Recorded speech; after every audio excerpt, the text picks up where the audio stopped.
Mr. Piggot lived with his two sons, Simon and Patrick, in a nice house with a nice garden and a nice car in the nice garage. Inside the house was his wife. "Hurry up with the breakfast, dear," he called every morning before he went off to his very important job. "Hurry up with the breakfast, Mom," Simon and Patrick called before they went off to their very important school. After they left the house, Mrs. Piggot washed all the breakfast things, made all the beds, vacuumed all the carpets, and then went to work. "Hurry up with the meal, Mom," the boys called every evening when they came home from their very important school.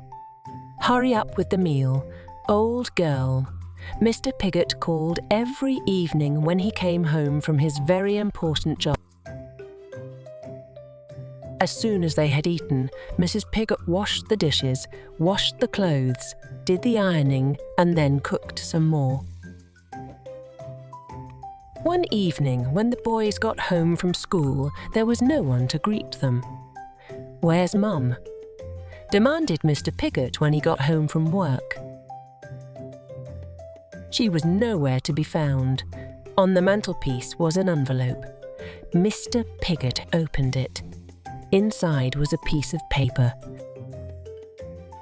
"But what shall we do?" said Mr. Piggot. They had to make their own meal. It took hours, and it was horrible. The next morning, they had to make their own breakfast.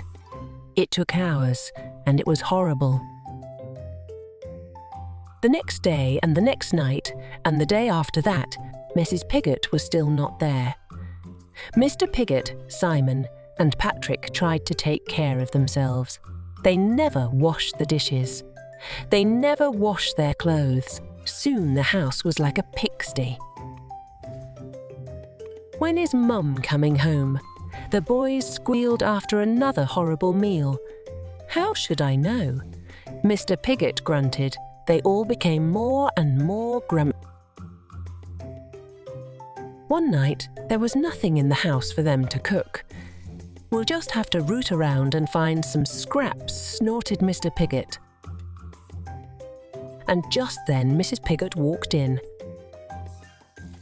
"Please come back," they snuffled. So Mrs. Piggot stayed. Mr. Piggot washed the dishes. Patrick and Simon made the beds.